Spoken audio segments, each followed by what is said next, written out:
In this video, I'm going to go through every single camera setting in my Samsung Note 20 Ultra and explain all of them. These settings and how they work might vary depending on the Samsung smartphone you have. Older models or models with lower specs are more likely to have less capability when choosing frames per second and resolution, for example. That said, many of the settings work the same throughout the range of Samsung smartphones, and I've timestamped everything for easier reference. When you first open the Samsung camera app, you will most likely find yourself in basic photo mode. Obviously, the most basic feature is this big circle, which is the shutter button. Tap that to take a picture. And basically, whatever mode you're in, this button will either take a picture or start and stop recording. Your Samsung camera lets you pause when recording video. When you tap the shutter button, a pause button appears beside it. Tap to pause and tap again to restart. In practice, this means the clips will be stitched together into one file instead of separate files. To change mode, just swipe up and down where it says photo. There's single take, photo, video, and more to choose from. If you selected more, this takes you to lots of extra camera features, including Pro mode and Pro video mode. My Samsung Note 20 Ultra has 4 cameras. On the rear there is the main camera, an ultra-wide and a telephoto. On the front, the selfie camera. By default, the camera is set to use the main lens.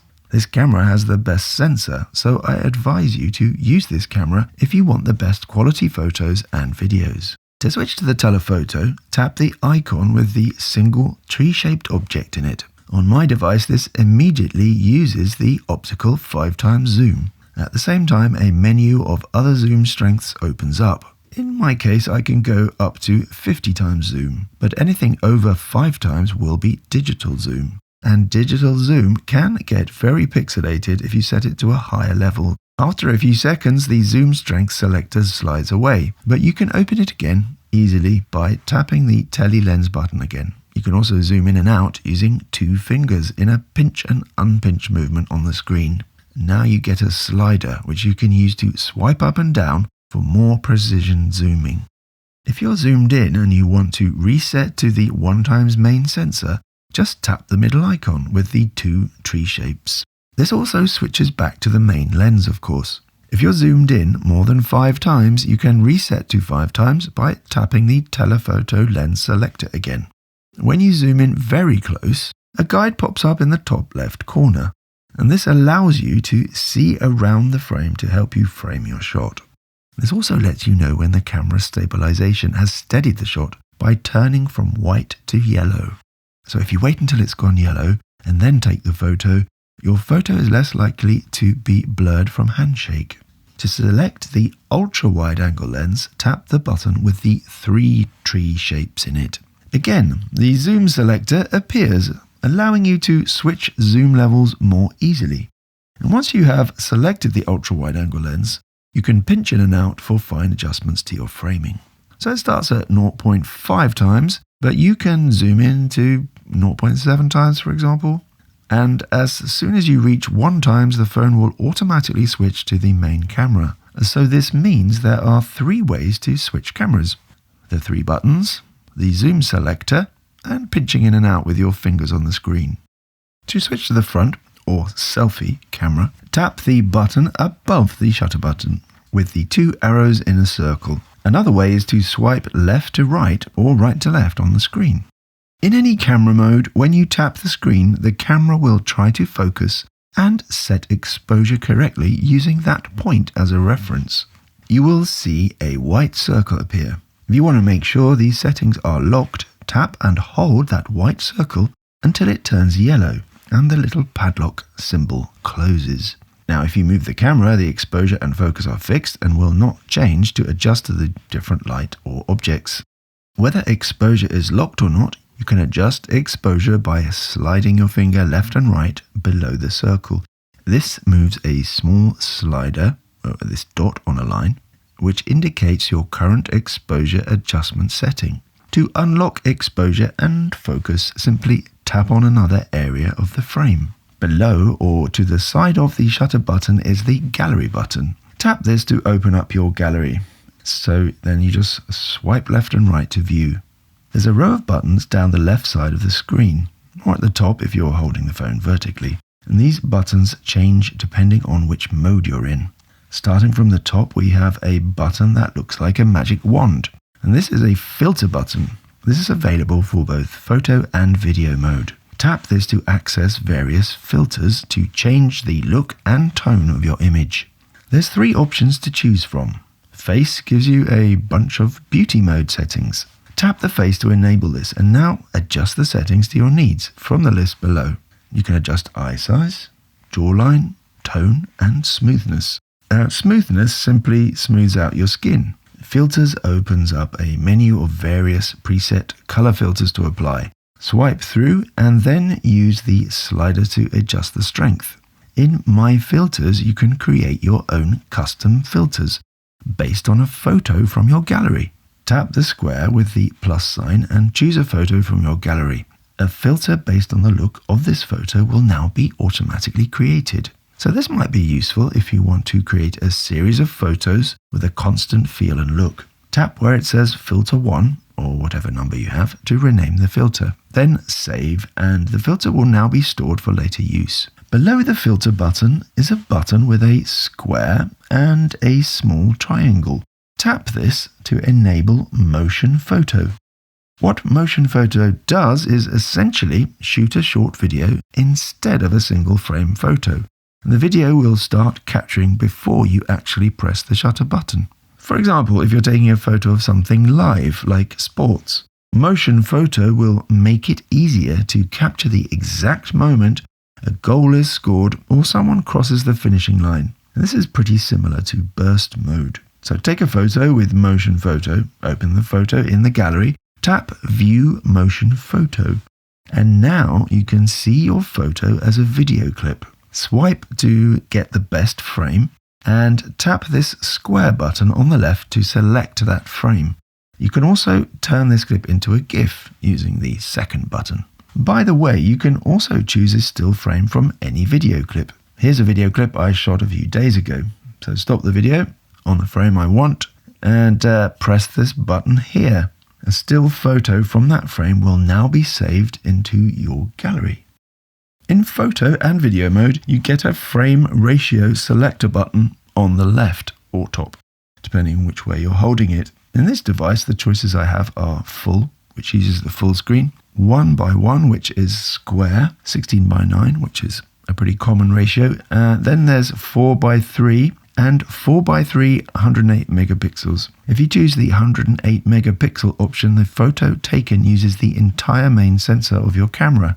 And when I choose this ratio, you will notice that the ultra-wide and telephoto lens options are no longer available.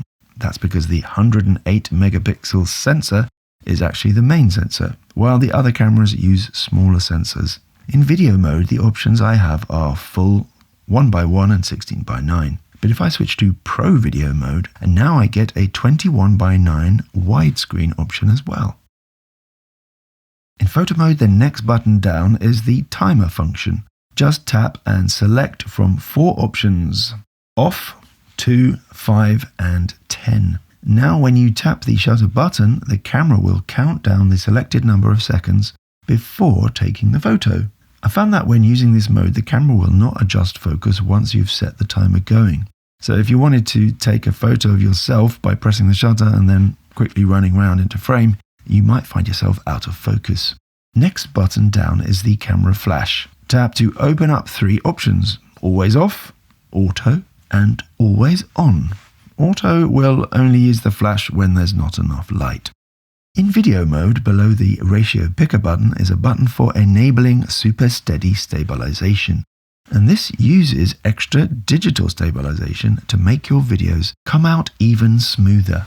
The downsides are more limited frame rates and resolutions, as well as no telephoto camera option. Once Super Steady is enabled, the frame rate and resolution picker becomes disabled. You might also notice there's a different cropping. When it's enabled, it automatically switches to the ultra-wide lens, but cropped in. You can choose the main, better quality camera, but that will also be cropped in. In video mode and Pro Video mode, It used to be that you had to go into settings to change resolution and frame rate, but now Samsung has created a selector menu on the main screen. This button here displays the current selection. At the moment, my camera is set to shoot full high definition or FHD, which is 1080p at 30 frames per second. So just tap that to get a list of options. In regular video mode, you can go from HD at 30 frames per second up to 8K at 24 frames per second. In Pro Video mode, there are more choices here. There's a 24 frames per second option for FHD and UHD, ultra high definition, which is basically 4K. There's also a full high definition at 120 frames per second option. Again, the options available will be dependent on the capability of your device. In older devices, such as this S9, to change resolution and frame rate, you still need to go into settings as before. In the bottom left corner is a cog icon. Tap this to navigate to the camera settings menu. If you tap this cog in photo mode, you will find the photo settings at the top of the screen. Where if you tap this cog in video mode, you will find the video settings at the top of the screen. It's actually the same menu, but it starts you at the most relevant section to the mode you're in. That said, if you are in video mode and you go into settings, then scroll up. The top section is grayed out because these settings are relevant to photo mode only. The top setting for photo mode is Scene Optimiser, and this feature is available from S9 and later models. With this toggled on, the camera will analyze the scene and make tone and color changes. You can leave this on because when taking a photo, you get the option to switch it off anyway. So back in the camera view, this little icon in the top right of the frame indicates the type of scene detected. If it doesn't detect anything, it will just be like a sort of twirly symbol. Looks a bit like a firework going off or something. And there's actually 32 different types of scene that can be detected. So the modes are face, baby, person, dog, cat, food, people, beaches, sky, mountain, sunset, sunrise, city, snowfall, waterfall, watersides, scenery, stage, vehicles, drinks, flowers, trees, greenery, animal, shoes, backlit, indoor, text, clothes, and night view.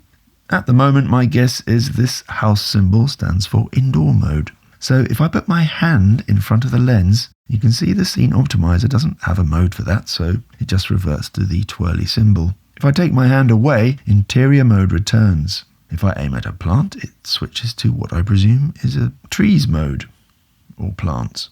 Flowers. Have we got flowers? Trees. We've got flowers, trees, and greenery. So one of those. So you can just switch this on and off here just by tapping it. Below Scene Optimiser is a switch for shot suggestions. If you switch this on and go back into camera view, the camera software will analyze the composition and suggest a better place to position the camera. So there's this white line and a circle, and after a few seconds, a sort of grey filled-in circle appears. To use the suggestion, you just move the empty circle over the filled-in circle. And now the line and circle go yellow to indicate this is the best framing in the opinion of the AI software. Personally, I'm not sure if it really knows what it's talking about. I mean, I would say my own framing is consistently better than the suggestions offered, but perhaps if you feel really lost when it comes to composition, this might help you out. If you need to scan a QR code, toggle this setting on here. Once you return, any QR code within the frame will enable you to follow any link from the code. Next setting down allows you to set what you want to happen when you swipe the shutter button to the right. You can choose between taking a burst shot or recording a GIF, and then back in the camera screen, swipe the shutter button to the right and hold for as long as you want the burst to continue. You will see the frames counting up for as long as you hold. If you switch to record a GIF back in the camera, again swipe right and hold. The counter starts, but this time you get a GIF at the end. You can do this in selfie camera mode as well. A burst takes a lot of frames and allows you to choose the best. This is useful when you have an action taking place and you want to make sure you get the perfect frame. For example, maybe a bird taking flight or people posing. You know, like when you take a photo and someone has their eyes closed. If you use a burst, you will get several photos and probably amongst them a good one to choose from, you know, where everyone's eyes are open. Next setting down is headed Format and Advanced Options. Tap to open a menu with 3 toggle switches. HEIF stands for High Efficiency Image Format. It can also be known as, or indeed confused with, HEIC, which stands for High Efficiency Image Container. In fact, if you Google HEIF, you will likely be shown results for HEIC, as if they are the same thing, but in fact there is a slight difference. HEIF is a file format for storing individual images and sequences of the image, while the HEIC file can store both image and video files. This format uses better compression and keeps file sizes lower. However, it might not be as versatile when it comes to sharing pictures online or with other people. Toggle this on if you want to create a raw copy of any photo taken using Pro Mode. What is RAW? A raw image file is basically unprocessed, so it retains much more information. So if you intend to work on your photos using color grading software, a raw photo file will give you more to work with. Bear in mind, viewing these files won't be as easy as viewing a standard JPEG file. To view a raw image file, you will need some kind of photo editing software, like Photoshop, for example. Raw files will also take up more memory than a compressed JPEG file. Wide lenses distort straight lines. The most obvious example of this is when using a fisheye lens. Generally speaking, the wider a lens, the more distortion it creates. So if you want your Samsung device to correct these distortions when using the ultra-wide angle lens, then make sure this is toggled on. Next on the menu is a group of 3 settings for taking selfies. They are pretty self-explanatory, but you might not know they exist if you haven't crawled through the entire camera setting menu, like I just have. First, if you want the selfie camera to switch to the widest angle when it detects 2 or more people in the frame, toggle this on. Next, if you want to keep selfies as you see them when you take the selfie, keep this switched on. However, the image you get is a mirror image of reality, so text, for example, will be backwards. If you would rather flip the selfie so that it displays as if someone took the picture with the rear camera, then toggle this off. Finally, selfie color tone allows you to choose between 3 settings for your selfies: warm, original, or cool.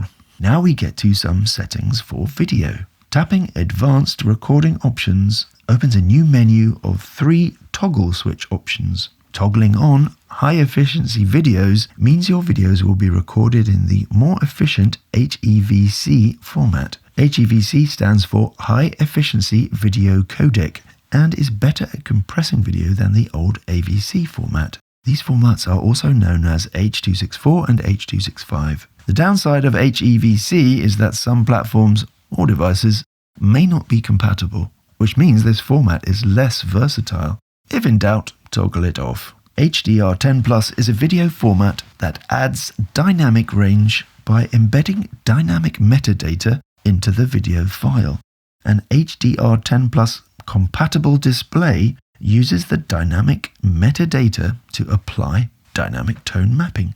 HDR10 Plus supports 10-bit color over the normal 8-bit color and up to 8K resolution. Like with the iPhone's new Dolby Vision, shooting video in this format adds extra complication when it comes to editing and playback. For example, YouTube does support HDR10+, but if someone watching the video via YouTube doesn't have a compatible monitor, at best they will get a kind of toned down version. At worst, colors and tones might be distorted. If you have the zoom in mic enabled, zooming in while recording results in the mic also zooming in the audio on the subject of the video. The idea is that if you are filming someone talking, zooming in on them should result in their voice being louder and the background noise becoming quieter. Whether it actually works in a practical sense is another matter. Back in the previous menu, there's a toggle switch for stabilization. So it's nice to have the option to switch this off because sometimes stabilization can cause problems, like when using a gimbal, for example. Back in the main camera settings menu, the next features apply to photos and video. Auto HDR is another kind of tone mapping feature, but this one does not create a different type of file that may or not be viewable like HDR10+ does. Instead, the tone mapping is baked into the file. Toggle HDR on and switch back to your camera, and now you will see HDR written in the corner, in both photo and video mode. Bear in mind, HDR is disabled when you're using Pro Video mode. With tracking autofocus enabled, go back into your camera and tap on the screen on an object or person you want to stay in focus, and now you get a yellow box indicating the object or person is being tracked. If that tracked object moves, or you move the camera will try to keep them in focus. This works in photo, video and pro modes as well. With this enabled, you won't be able to lock exposure and focus by tapping the screen. Toggling on grid lines places a rule of thirds grid over the camera screen, and this will be present in all camera modes. Aligning objects or people with the grid lines or the line conjunctions can help you to create more aesthetically pleasing images. Location tags will add location information to your photos and videos. Tapping shooting methods opens up a new menu with 4 different options. The first one allows you to assign a function to the volume keys on your phone when in camera mode. By default, they'll take a picture or start and stop video recording. So you can choose to use them for zooming or keep them as volume control buttons instead. Toggle on voice commands if you want to be able to control your camera using certain spoken phrases. Cheese. Well, saying smile, cheese, capture or shoot will take a photo, and saying record video will do what you just asked. Enabling the floating shutter button creates an extra button in a different position, which you can drag around the screen. However, you don't actually need to go into settings to do this, because even with this switched off, I found that you can just swipe the shutter button to the left and a floating button will be created. So just drag it back over the original shutter if you want to get rid of it. With Show Palm enabled, you can use an open palm gesture to start recording or to take a picture. Back in the main camera settings menu, tapping Settings to Keep opens a new menu with 3 choices.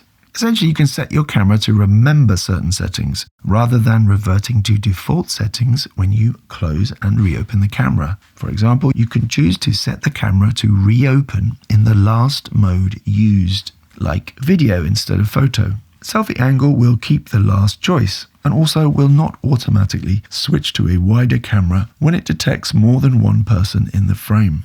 If you want a specific filter to apply and don't want to have to keep going into filters to choose it, toggle filters on. If you want a small vibration when you take a picture, make sure this is toggled on. Otherwise, toggle it off.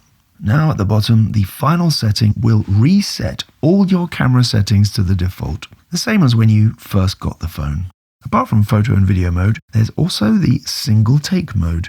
The idea of single take is that you press the shutter and now move the camera to look at different things. The camera will keep recording for 10 seconds, and then it will compile a bunch of different shots in different styles from what you collected. If you tap the little arrow in the top corner, you can check or uncheck these buttons. You can customize the results it's going to give you. Now, swiping along to the section simply named More opens up all kinds of stuff to play with. There's 12 more camera areas to explore, plus Bixby Vision and AR Zone.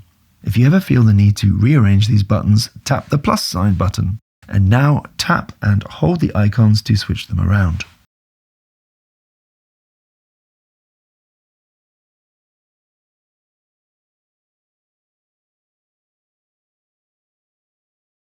Tap the question mark and you get a brief description of each mode. So I'm going to cover the main camera modes first, Pro mode and Pro Video mode, before I look at the lesser used modes. Tap the button that looks like a mechanical camera shutter. The camera now enters Pro mode for photos. In this mode, you can set focus, shutter speed, ISO, and white balance manually. So now you have a stripe of manual control buttons. Swipe up and down to see all of them. In Pro mode and Pro Video mode, you cannot access the telephoto camera. Only the wide and ultra wide are available. In Pro mode as well as Pro Video mode, if you tap the screen, you get the white exposure circle, which you can lock by tapping and holding, just like in the regular photo and video mode. The difference is, in Pro mode, You can hold and drag this locked circle to create 2 circles. And this creates separate exposure and focus points, which allows you to set them from different parts of the screen. And you also get this in Pro Video mode. When in Pro Photo mode, you can choose between 3 metering settings. So tap the button in the top left corner to get 3 choices: Spot, Matrix, and Center Weighted. So in the Center Weighted mode, the center is used to determine the exposure. It evaluates the light in the middle of the frame and surroundings and ignores the corners. In Matrix metering mode, the camera divides a wide area of the frame into multiple segments and then sets exposure based on a variety of information, including subject brightness and color. Finally, in Spot metering mode, the camera determines the exposure not on the average brightness level of the whole frame, but just on one specific spot. Tap the top button named Standard to open up some color adjustments. From the top down, you have Tint, Saturation, Shadow, Highlight, and Contrast.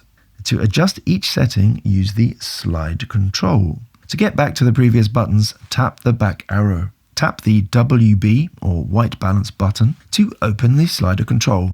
In yellow, it says Auto, so tap that to switch to manual.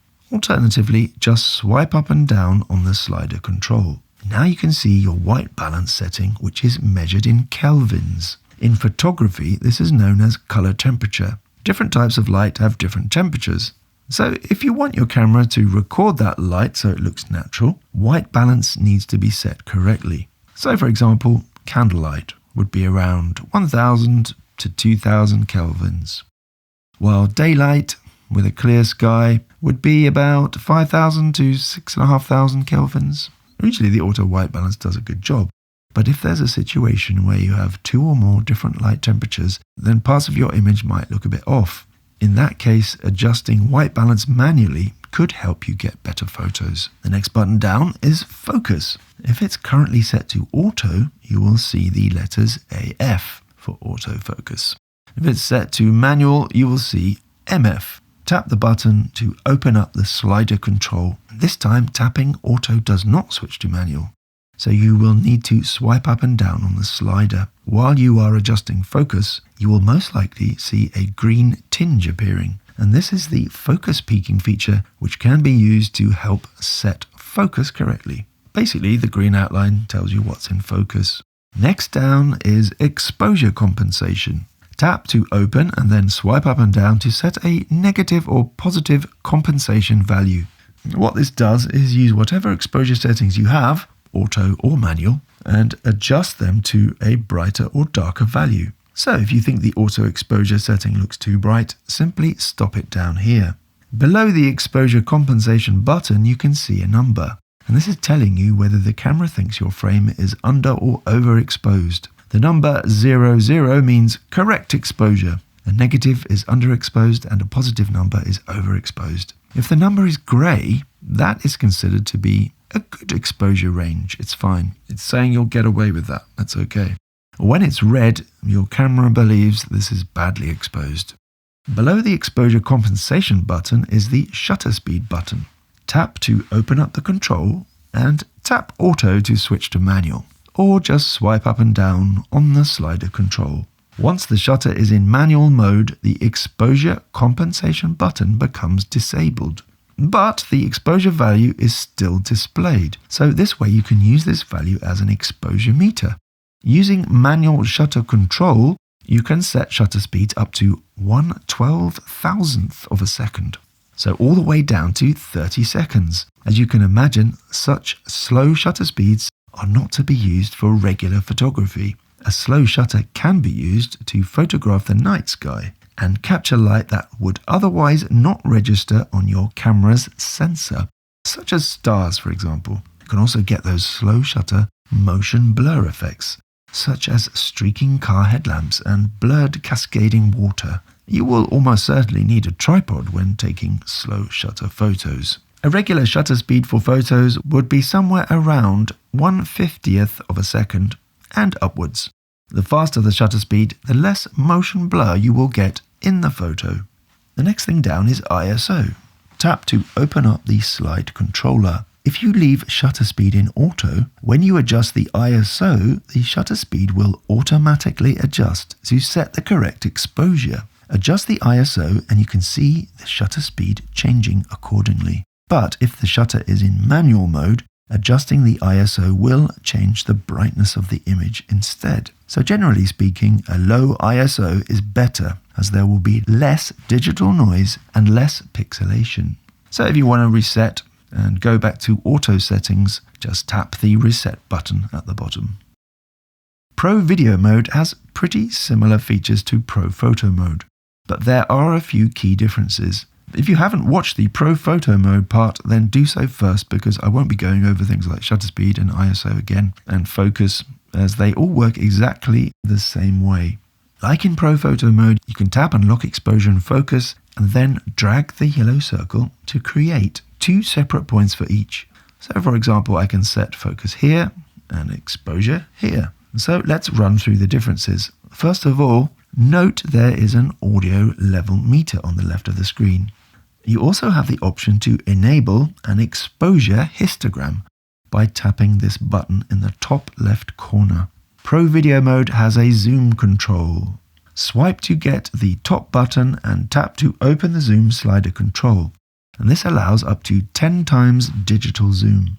The difference between zoom in Pro Video mode and regular video mode is that the zoom control does not switch lenses. So while you're in the main wide lens, zooming in and out will not switch to the ultra-wide angle and vice versa. You can also zoom by pinching in and out with your fingers on the screen, and it acts exactly the same way as the slider control. Shutter speed works exactly the same as in Pro Photo mode, well, except that the lowest speed is 1/30th of a second.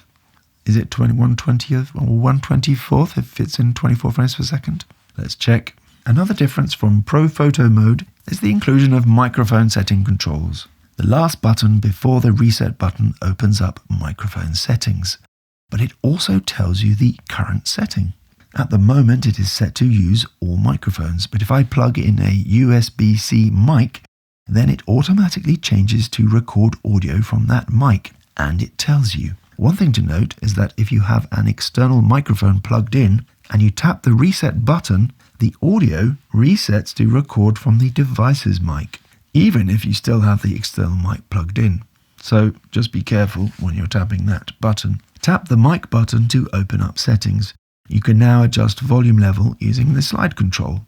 You can also select from different mics available. If you have no external mic connected, you can choose between different internal mics, depending on your device. I have the option to choose Omni, which is both rear and front mics combined, or just front, or just rear. On my device, I have USB, Bluetooth, and BT Mix. BT Mix allows you to choose to mix mic input from a Bluetooth headset with others. I've actually just read that off the Samsung website, and I'm not exactly sure what they mean. But anyway, moving on. Back in the previous menu, tap Slow Motion. You will see there are no options to choose resolution or frames per second. Shooting video in slow motion mode produces HD 1080p resolution at 24 frames per second, which is then played back at 30 frames per second. So record a clip of slow motion video. Open the clip in the gallery. Now edit the clip by tapping the pencil button, and you will see this strange looking line at the bottom of the frame. This controls where the slow motion begins and ends. So if you want the whole clip to be in slow motion, drag these little markers to each end. But if you want the slow motion to begin and end at a key point, move the markers accordingly. For example, you might have a video of someone running and jumping in the air, and you only want the slow motion to begin as they jump and then end a few seconds later. This is quite a cool sort of bullet time effect and easily created in your Samsung app.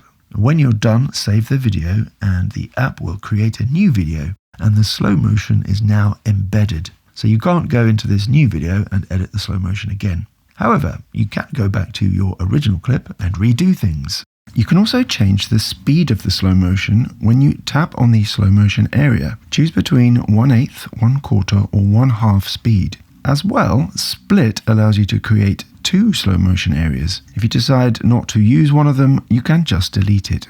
Back in the previous menu, select Super Slow Motion. Again, there is no option to change settings. In my Note 20 Ultra, Super Slow Motion records at regular HD 720p and produces footage as if recorded at 960 frames per second. I say as if because in fact it records at 480 frames per second and then uses digital interpolation to slow it to 960 frames per second. And the video produced will be at 30 frames per second. So when you shoot Super Slow Motion, the camera shoots for about 1 second. So once you tap the shutter button, you have to wait for it to finish. So again, you can go in and move the beginning and end to choose where you want the slow motion to be in the clip. So whereas with regular slow motion, you can record as long as you like, with super slow motion, you can only record for about a second. I think the exact time is actually 0.8 seconds. Back in the previous menu, tap the Hyperlapse button. If you want to choose Timelapse, then this is where you want to be. What's the difference between Hyperlapse and Timelapse? Well, Timelapse is when the camera is still, fixed on a tripod for example, and Hyperlapse is when the camera moves. To choose the speed of the Timelapse, or Hyperlapse, tap the button in the top left corner. You can choose from 5 times to 45 times. And when you select a speed, a message pops up with recommendations on which speed to use for a particular type of shot. So for example, they say 45 times is good for night shots with car headlight streaks. You also get the option to enable super steady. So for hyperlapse shots where you are walking with the camera, it might be a good idea to use super steady for smoother hyperlapse. Back in the previous menu, tap the dual recording button. You should now see a picture-in-picture, or PIP for short. The main screen shows your main camera, while the PIP screen shows your selfie camera. When you record, you will now record a video exactly as you see it, with your selfie camera embedded. You can drag the PIP screen around to reposition it, and if you do this while you're recording, the movement will be recorded too. Tap the icon in the top left corner to change the mode, to split the screen between main camera and selfie camera. Again, in this mode, what you see is recorded into a single video. If you have a later Samsung device, like one of the S21 range, instead of dual recording, you will have director's view, which is pretty similar, except it gives you more options for layout here, and more camera options as well. Back in the previous menu, Portrait and Portrait Video allow you to separate the background from the subject using software. Portrait is for photos and Portrait Video is obviously for videos. I think we can safely say it works better in photos than in videos. Well, here's how to use it. The most common use of these modes is to add a blurred background, similar to that shallow depth of field effect from a more pro camera. In portrait modes, there is no option to use the telephoto lens. Options are front selfie, wide and ultra wide for photos, and main camera and selfie for videos.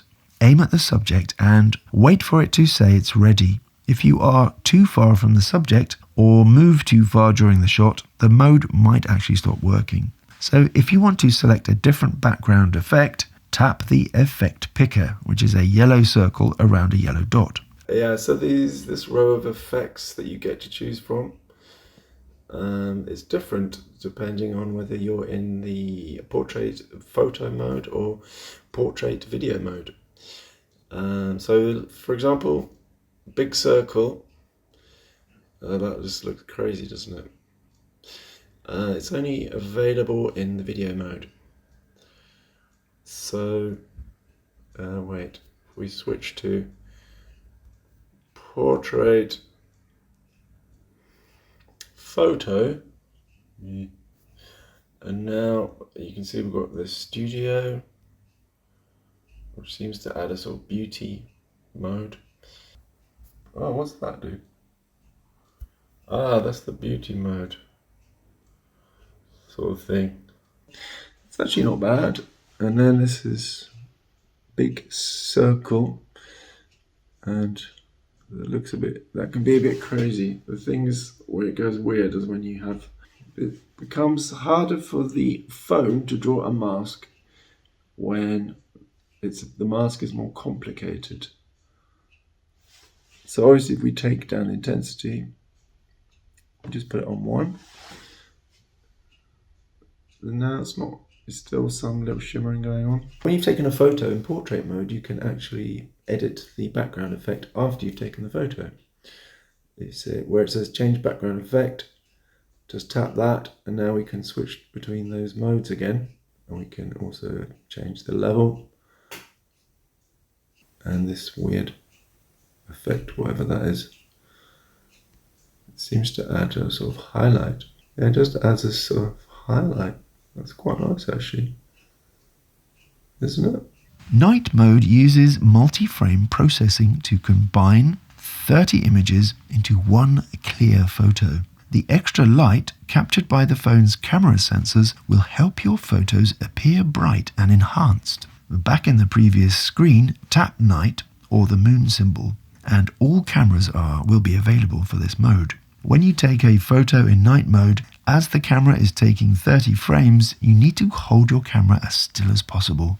It takes a few moments. It's just processing the photo before you can see the full result in your gallery. Back in the previous menu, tap the food button with the fork and spoon symbol. In the center of the screen, you see the corners of a square, which represents the placements of a radial blur. So you can drag this around to reposition. Tap and hold one corner to resize the radial blur effect. After a moment, the guide disappears and you can then see what your photo will look like. Tap the drop icon to disable or enable this feature. Tap the circle that looks like a wagon wheel to open a slider, and then move this up and down to either cool or warm the photo. Down for cool and up for warm. If you want to take a picture of a very wide view, you can use the Panorama feature. Back in the previous menu, tap the Panorama button. You can now choose between the wide-angle main lens or the ultra-wide angle. The main camera is better quality, so you might want to choose that one. Now, one tip is to hold the camera vertically because it's a bit easier to hold that way. Tap the shutter and now start panning left to right or right to left in a steady motion. If you have objects moving in the foreground, they might not come out too well in the final image. So you might be better off using this feature when you have a pretty unobstructed view and minimal foreground movement. So AR Doodle allows you to add custom drawings, some preset images, and text to a video. But whatever you add is rendered in a kind of 3D space. So as you move the camera around, the images move as if they exist in that space. Also, these objects are situated in a 3-dimensional space. So if you move the camera towards them, you appear to get closer or even move through them. The AR software will remember these objects, even if you move them out of frame. As soon as you move the camera back, the object reappears where you placed them. So tap AR Doodle and you're asked to move the camera around so the camera can map out the area. I find that sometimes it stays in the scan mode, but if I tap the screen, you can start adding images. Now use the icons to select a pen, color, images or text and place them on the screen. With the sort of pre-drawn images, if you keep tapping, a new image will be dropped into the scene. And you can combine different sets to create a kind of 3D virtual scene with clouds, trees, animals, and so on. You can drag, resize, and turn text to reposition, but it seems that you can't do the same with your drawings. So it's designed to be used in vertical mode, but there's no reason you can't use it in horizontal mode if you want. After you've added all the images and text, just press record. Everything will be rendered into a single video, which you can then find in your gallery. So that's it for this video. If you found it useful, please let me know by giving it a thumbs up, and I'll see you in the next video.